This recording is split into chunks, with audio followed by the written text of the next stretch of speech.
Yes, we are back. I apologize. If you want to know what happened, What happened? so look, I kept getting a phone call over and over and over again, and I forgot to put my shit on just no alarm mute like D and shit. Oh, Um, but shit, man, I had everything else working. I had the pins, I had the music to drop, and all of a sudden, shit, here we come in. But it's all yeah. goody. Can you see me right now? Yes, sir. Can you see me? Okay, yeah. We good. We good. There we go. We got our Johnson back in. Let's pick up to where we left off at. We're talking about the quarantine, and it really makes me think back to a simpler time, to BC, time before quarantine. I actually met you at the Life Under the Lights release party. Do you Yeah, remember that? years. Yeah, that was Yeah. that was years ago. I don't remember us like our face to face, our first encounter face to face, but I definitely remember the party though. And then me and you got cool. I know at some point, like, I mean, I'm sure we were cool from the jump, but like Yeah, no, remembering. it's just been just throughout the years, just over the time working out it. So how did we get from there, the Life Under Lights, to the connection with Bone? I know there's a huge gap, and you recently talked about it, where your mixtape run to where you are now. What is the transition from that and over to Rebel? Yeah, basically after 2010, because I had a few people that I was working with, excuse me.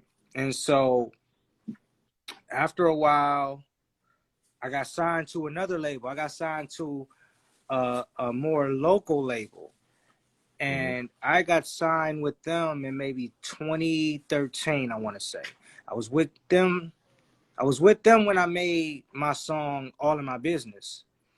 I was with the label. The album got done. We was fully ready to go, but it was a lot of discrepancy. So after maybe about a year or so, I got away from that label because it just wasn't working out.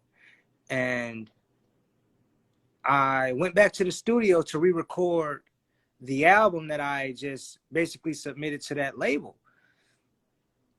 And I did a record called Monster. There at like after at that time when the album was done, I recorded a new song called Monster and Nah Bruh. I recorded those.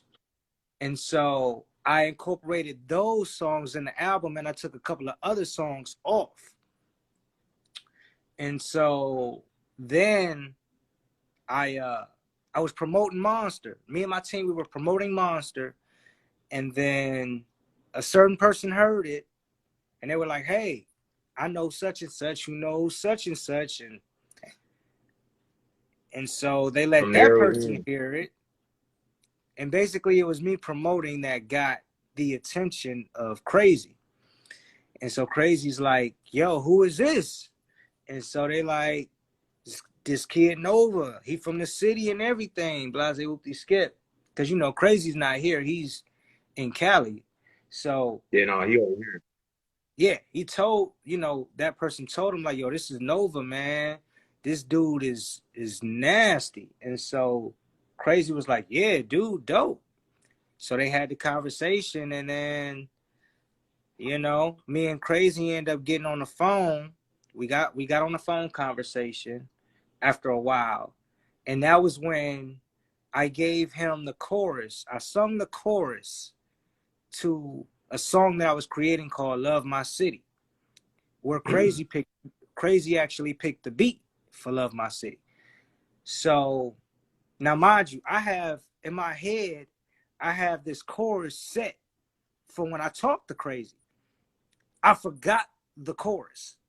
I Oh forgot the shit. chorus.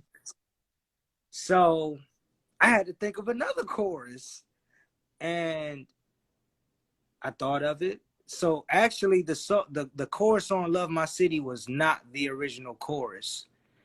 So, but obviously, I Yeah. forgot the other one for a reason because this one is just like, when we did Yeah. that, after we did that record, uh, you know, they sent me my Bone Thugs jacket. Hey, welcome to the family. We about to start touring, this and that. I want you to come out. And it was on from there, man. So There you go. The rest is history. yeah. So Speaking of that, touring, which one do you prefer, tour life or studio life? wow, that's a tough one. I mean, it's so different because one you're creating and then the other you're actually expanding. Mm-hmm. You need both. How do you make me choose from this or that one? Yo, I only ask the hard-hitting questions here. I got to give the people what they want. Okay, I got you. I enjoy tour life more. I enjoy tour life more than studio. Because in the studio, all right, I got to do it over. I got to get it right. Mm-hmm. Tour life is just kind of like, long as I'm there at a certain time, I'm good. And I'm going to go on stage. I'm going to do my thing. So, yeah, I guess I'll go with tour life. Because if I'm touring, that means I have records. Yes, there you go. You got to think about it on the flip side of it. And the tour, like how you said, man, it's the fruits of your labor. So the hard work, the other half of the hard work is done, and now here's the play or the fun and games. You know what I'm saying? So the real shit to turn up. But you know, Yeah. the studio, don't sleep on it, man. There's something about that creation. Like, you know what I mean? Where do you get your inspirations from? I get my inspiration just from good music, period. Just from the fact that I know what I want and I'm able to create these energies. I hear beats and I'm inspired. I hear super dope MCs, I get inspired. Just good Mm-hmm. music, period, is what inspires me. So it's like I want to join in on that. It's like a group of people playing. You go to the court, you see everybody hooping, playing basketball. You like, man, Yeah. I got next. You want to join in the fun. So it's the same thing with me. When I see creative minds going and creating amazing things, I need parts. Yeah, that's real. That is big facts, man. Any movies or anything like that you get inspiration from?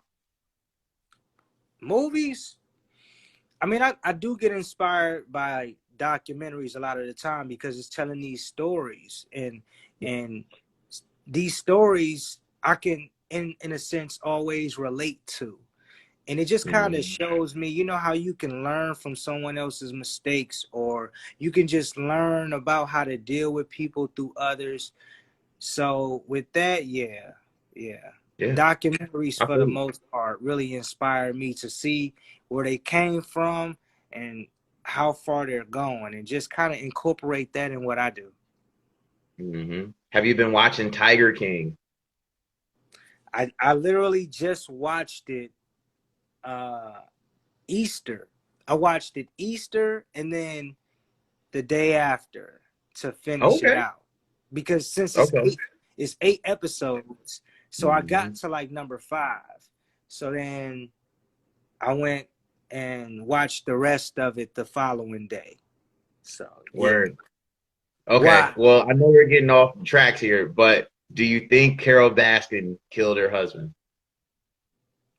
Man, I mean I can't go there, man. I'm gonna keep my thoughts to myself on that one, man. I'm gonna keep my thoughts to For sure. myself, man. But it's a No crazy comment. world, man. That's the best answer I could give you, man. Word. There you go. Real political. I like it. I'm sorry to put you in a bind, but like I said, I gotta ask the hard hitting questions. I gotta give the people Oh what they yeah, want, man. it's all good. I ain't mad at it. I Okay. can't speak on Carol, man. She do what she do, man. Whatever. Like, I just got my thoughts. I keep my thoughts, right? I don't let That's real. everybody. You That's real. Big facts, man. So we were talking inspirations and different things, and I noticed that throughout your journey, you've become closer with Crazy. You guys have almost a mentor to mentoree type of relationship. looking at your videos and thing, I've noticed the Madden challenge. Can you speak to that? What's going on there? Are we going to be able to see a Madden challenge on the quarantine between you and Craig? Man, Cray ain't ready for me, man. Cray, Uh-oh. Lay down the gauntlet right now on Villain Radio. Please do. Cray ain't ready for me. Man. No, no, honestly, me and Cray talk about everything, and of course, Mm-hmm. this Madden has definitely come up. And so we talked about it, like we literally just talked about Madden and 2K, I want to say not even a week ago. So we do Mm-hmm. have plans. We do have plans Yeah. to make sure that we make this happen. So Mm-hmm. I'm not I'm ready. I'm ready. He Okay. may be ready too, but I'm ready. Yeah. Hey, look, you gotta look. If you stay ready, you ain't gotta get ready. You know. Period. Tell him that. Tell him if he ain't got, you stay ready. That's what you do. No, I was just laughing. But yeah, man, no, that's truth, man. Just You go. Cut your phone. I'm pre- I'm practicing, I'm practicing for whatever, whoever. So yeah. Mm-hmm. That's real. That's real. Our man Joseph has a question for you. He wants to know where do you see the future of music in the industry in the light of COVID-19? Where do you see it going? A lot more digital. A lot more Mm, digital. You can see it. I mean, you can see it right now. The thing is, people catch on to new ideas when they're making adjustments. So when the idea is a good idea, people like to latch on and stick to it, and other people start to ride that same wave. And as you've been mm, seeing, there's been a lot more lives from a lot of other artists. Some artists that rarely even went live, they're starting to do a yeah, lot more live now. And yeah, so the game will definitely change to a lot more digital because just in case something else happens, people yeah. do want to have a fallback. And Hmm. digital is usually the best fallback that you can have. Yeah. This was an inevitable change. Sadly to say that this exploited the fact that people needed to do this 2 years ago. There's no reason that this should be breaking ground that artists are going live and connecting with fans and connecting with others into a global perspective like this. It shouldn't have took a pandemic for us to get to this moment. But I think the thing is for artists of my degree, I won't lump you into where I'm at, but to people of this nature, we need to build and, like how you said, keep building this foundation and grow and grow. So the next time something does hit, oh, I'm forever ready. I'm gonna be 2 steps ahead of everyone. You know. Yeah, exactly. I mean, if you know, washing if washing your hands is the new thing, who says this can't be the new thing? Because people should have been washing their hands. Like, Washing why your is it a hands. thing? Why is it a thing now? Oh, don't forget to wash your hands, dude. We 20, 30, and 40. How Yeah. didn't y'all already notice? So Mm-hmm. I mean, Yeah. yeah, it's all coming to light.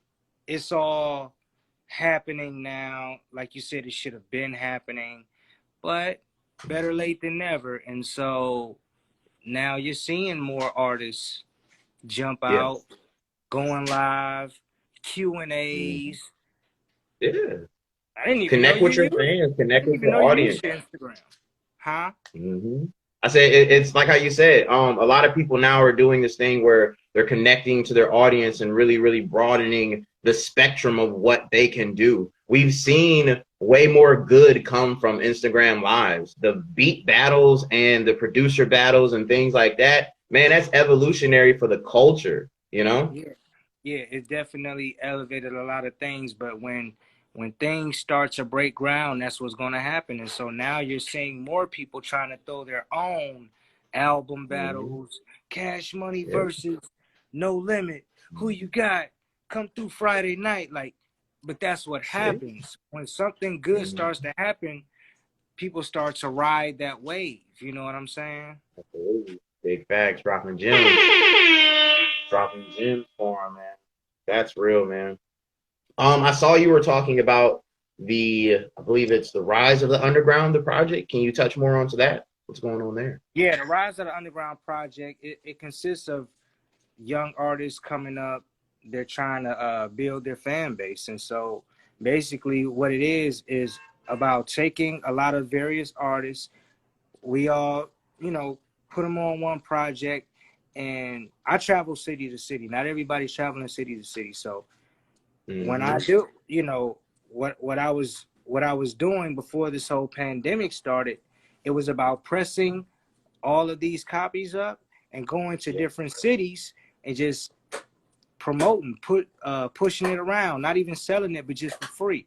And so Mm-hmm. it was just me giving each artist an opportunity to expand their fan base, because that's what you do. If someone hears you on a disc or whatnot, and they look at the cover and say, oh, number 7 was hard. Now they want to look you up. Now they want to dig more into what you got Mm-hmm. going on. And so that was the whole purpose of it, is just to help people continue to expand, get to other cities, and build their fan base. That's real. That's a major key. Um, I'm glad that you said that. Is that why Rebels World is not on all streaming platforms? Is it because it's a digital thing for you to connect it with people? Well, it's a mixtape for number one. Mm-hmm. So a lot of the beats are me just grabbing beats, not owned or I whatnot. got you. So, you know, of course, like you throw it up there digitally and Oh no, you won't be able. You can't profit off of it. It's gonna stop it. Okay, I yeah, didn't know because I yeah, was I went to look for the recent projects, and after Sun Goes Down, there's a lapse, and I kept seeing the Rebels World project. I was like, oh, so what's the word here? Is there a method behind the madness? Are we going a old school grassroots build and connect with people? yeah, definitely between physical, like the only way you can get that project is autographed physical copies, or Mm-hmm. if you drop, if you, whatever donation you drop, I can send it, I can email it to you digitally myself. So Mm-hmm. it is a method. Yeah. It is a method to it, because when you're dealing with Apple Music, Spotify, a lot of these companies, you get little to nothing off of each play or whatnot. Like you gotta be amassing crazy amount of hits to really see profit like that. So me, being who I am and just the mind that I have, I'm like, yo, I need more bang for my buck, because I really put into this. So it's just like, all right, Mm-hmm. with this project, I'll make it available this way. So That's what's up, man. Um, the Sun Goes Down record. Where did you get those inspirations for that? Where did those feelings come from? I noticed it's I won't say it's different than what everything that you do, but I've noticed it's not the traditional Nova that we're used to getting. well, basically, shout out to Sci-Fi the Chemist. He sent me a beat one night. I was out. I was out moving around. Sci-Fi sent me the beat. I listened to the beat. I came up with a couple other ideas, but then I think once I got home, I start to just get in the lab and settle with it. I like to make the content a little different. So I basically just took inspiration from the things that go on. When I came up with the concept, sun goes down, I just took the realities of the world when the sun is down. Like things get more realer, a lot more things come out, so it was just me. It was just me taking from what I know and experiences, and I wanted to be descriptive as possible, because you're supposed to tell us, a lot of us artists and lyricists, we tell a story, we paint the picture for you. So it's like reading a book, but it's an audio book. So when you listen to it, I wanted you to get pictures in your head. I wanted to continue to be descriptive, but I also wanted to keep the entertainment factor up. So a lot of Mm-hmm. my delivery, I had to make sure that I delivered it correctly as well, all while keeping it fun. That's why when you hear the chorus, things get wild when the sun goes down. Freaks come out when the sun goes down. We take over your town when the sun goes down. It was just the cadence, the delivery. I made sure I kept the entertainment factor within that record, all while telling the story. So so many different elements in that record, but it was just, Yeah. it came together, I think, rather well. So Yeah, absolutely, man. It's definitely one of your more visual records. I hope to see a music video for it, man. Because like how you said, it's very descriptive. I won't say it's like a vulgar record, but like if you really laid it out so that you can see it within your mind through every bar, through every step throughout the way, you're like, oh man, you could really see why it's wild in the nighttime, you know? Yeah, definitely, definitely. That was what I wanted to do. Again, while just keeping it entertaining, you know. So Hmm. definitely, Absolutely, brother. I feel definitely. that, man. So what else is next for Nova the Rebel? What's next, man? I mean, with this whole craziness out here, a lot of the studios are shut down. So honestly, it's just me continuing to create projects. So once everything is done, then I'll be able to go right out, record like that, have it all Hmm. done, maybe within a week, and have a new Word. project ready. Um, and then on top of that, I'm starting my artist mentorship, artist development. So a lot of artists, they have records, they don't know what to really do with them, or they're trying to figure out a concept, or they're trying to figure out a good chorus, or things like that. So I'm providing a service with that also. I'm about to start promoting that again on top of the artist development for younger or up and coming artists that just want to polish up themselves as an artist. I'm also Word. helping out with that too. So, yeah, Yeah, man, just man. That's cool. being creative in this time, of course. So, Word, man. Big shouts out to that, brother. Yeah. appreciate it. Yeah. You got anything else you want to plug other than the Sun Goes Down record? And yeah, anything else for the people you want to let them know before we get up out of here? Um, New merch. A lot of new No more. merchandise coming. There you go, Sapphire the Chemist. Yes, we just talked about Sun Goes Down.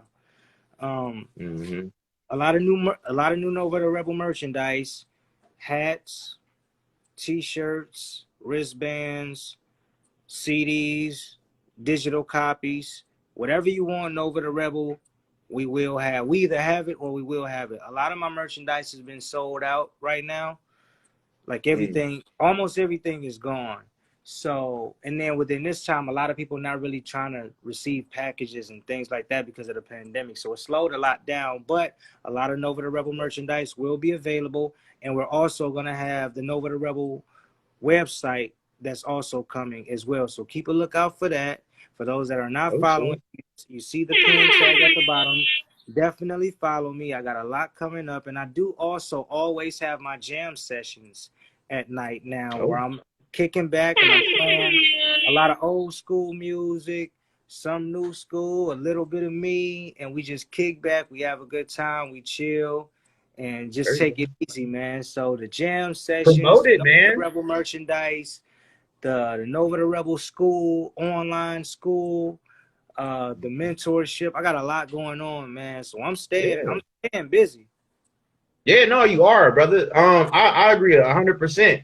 What I would say is you gotta promote them jam sessions at night, man. That's such a vibe. That is such a Man, thing people miss. Like, even with this right now, man, like choosing your time slot and doing how you doing it. I done popped in a few times. Like, you know what I'm saying? And like how yeah, you said, it's a groove. People really do look for these type of things, that stress reliever, that different moment just to connect and build. You know what I'm saying? So like yeah. let them know, man. Not, I don't think a lot of people are familiar to what you really are doing in the live sessions though. Oh yeah, man. We like I said, we playing a lot of the old school music. Some of the dopest jams. I dig in the crates. I bring up music that people probably ain't heard in a while. What you know about this? Hey, we Mm-hmm. taking it back here. Blase whoopty skip. A lot of people say, hey, look, I'm drinking my such and such, and I'm tuning into the live. We got a lot of people that usually come in and kick it with us anyway in those Yep. jam sessions. Yeah. So more than likely I'll be doing it tomorrow night. I may do one tonight, but I know for sure I'm more than likely gonna do one tomorrow night. Between tonight and tomorrow, but we usually keep them up after hours, usually after 12. That's why I call it Mhm. my after hour jam sessions. So yeah, Yeah. we No, take it it's a easy, good stress nighttime reliever. vibe, man. Yeah, that's it. Mhm.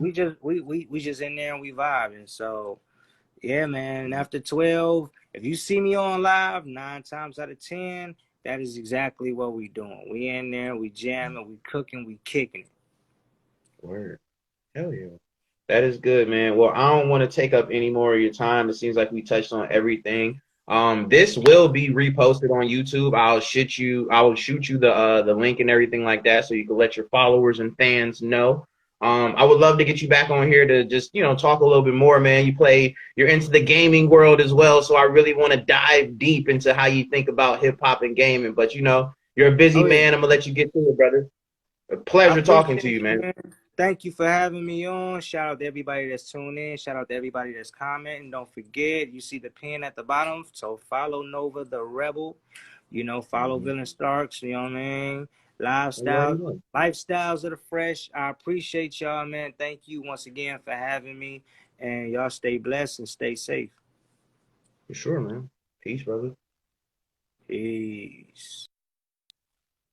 Tomorrow on the show, I believe I have Sample God. So if you're still here, you're tuned in. We have an amazing DJ. He's going to play some awesome records and exclusive things like that.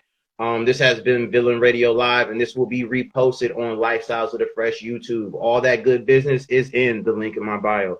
Please be safe, wash your hands, don't touch your face, and don't go outside. We're making awesome content so you don't have to.